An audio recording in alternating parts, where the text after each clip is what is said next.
नमस्कार। आज हम एक ऐसी दास्तान की गहराइयों में उतरेंगे जो कर्तव्य, पाप और आखिर में क्षमा के धागों से बुनी हुई है।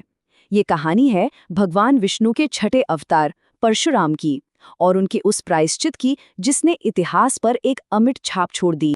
कुछ कहानियों की शुरुआत ना बस एक शब्द से होती है, एक ऐसा दिव्य आदेश जो तकदीर तय कर देता है। तथास्तु, मतलब जैसा कहा गया वैसा ही हो। चलिए अब जरा कहानी के अंदर चलते हैं। हम उस दौर में हैं, प्राचीन कजरी वन में, जहां ऋषि जमदग्नि अपने बेटे भगवान परशुराम के साथ रहते थे। और यहीं से एक पिता के उस आदेश की शुरुआत हुई जिसने सब कुछ बदल दिया।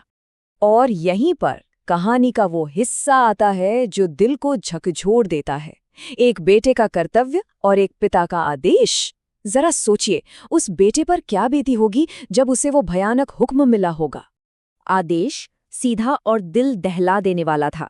ऋषि जमदग्नि ने कहा, अपनी माता का वध कर दो। एक ऐसी आज्ञा जिसकी कोई भी संतान कल्पना तक नहीं कर सकती। और वो हो गया जिसकी कल्पना भी नहीं की जा सकती थी। पितृ आज्ञा को सबसे ऊपर रखते हुए भगवान परशुराम ने अपनी ही माँ रेणुका की हत्या का वो घोर पाप किया। लेकिन इस भयानक कृत्य के ठीक बाद एक जबरदस्त पछतावा उठा। ग्लानि और अपराध बोध के बोझ तले दबे परशुराम ने फौरन ही प्रायश्चित का मार्ग खोजना शुरू कर दिया। इस भारी पाप से मुक्ति पाने की तलाश में परशुराम वापस उसी कजरी वन में लौटे जहां उनका आश्रम था, और यहीं से उनकी सालों लंबी कठिन तपस्या का सफर शुरू हुआ। अब इतनी बड़ी तपस्या के लिए एक केंद्र चाहिए था, एक फोकस। तो उन्होंने एक शिवलिंग की स्थापना की। ये भगवान शिव का वो पवित्र प्रतीक है जिसकी पूजा और ध्यान के जरिए उनकी कृपा पाने की कोशिश की जाती है। तो देखिए उनकी तपस्या कैसी थी। जगह थी वही प्राचीन कजरी वन। भक्ति का जरिया था वो पवित्र शिवलिंग, और तरीका सालों साल का कठोर अटूट ध्यान। और मकसद सिर्फ एक था, मात्र हत्या के पाप से मुक्ति और भगवान शिव से क्षमा। और फिर सालों की इस कठोर अटूट तपस्या के बाद आखिरकार वो घड़ी आई जिसका इंतजार था। परशुराम की भक्ति से प्रसन्न होकर स्वयं भगवान शिव उनके सामने प्रकट हुए। यही था वो पल, वो क्षण जब उन्हें क्षमा मिली। भगवान शिव ने परशुराम को उनके पाप से मुक्त किया और उस अपराध बोध के बोझ को हमेशा के लिए उतार दिया। और इसी दिव्य मिलाप को हमेशा याद रखने के लिए उस जगह का नाम पड़ा परशुरामेश्वर महादेव, मतलब परशुराम के ईश्वर महादेव। लेकिन जैसा अक्सर होता है, समय का पहिया घूमा, सदियां बीती और ये पवित्र मंदिर कहीं गुमनामी में खो गया। बस खंडहर बाकी रह गए। मगर कहानी यहीं खत्म नहीं होती। ये एक ऐसी धरोहर थी जिसे दोबारा खोजा जाना था। और इस मंदिर के दोबारा मिलने की कहानी भी किसी चमत्कार से कम नहीं है।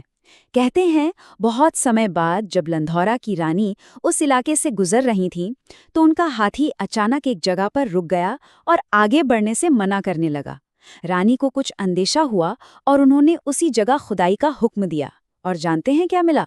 जमीन के नीचे से वही प्राचीन शिवलिंग निकला जिसे भगवान परशुराम ने स्थापित किया था। रानी ने फौरन वहां एक शानदार मंदिर का निर्माण करवाया। और आज वही भव्य मंदिर हिंडन नदी के पास एक ऊंचे टीले पर मौजूद है। ये सिर्फ एक इमारत नहीं, बल्कि एक सिद्ध पीठ है, यानी एक ऐसी जगह जहां की आध्यात्मिक ऊर्जा महसूस की जा सकती है। मंदिर पर हिंदू शैली की बेहतरीन नक्काशी है, और हर साल सावन के महीने में यहां लगने वाला कांवड़ मेला भक्तों की अटूट श्रद्धा का जीता जागता सबूत है। और देखिए, हम घूम फिर कर वहीं आ गए, उसी एक शब्द पर, तथास्तु। लेकिन अब इसका मतलब बिल्कुल अलग है। यह किसी श्राप का आदेश नहीं, बल्कि क्षमा का आशीर्वाद बन चुका है। एक पाप का अंत और एक पवित्र स्थान का पुनर्जन्म।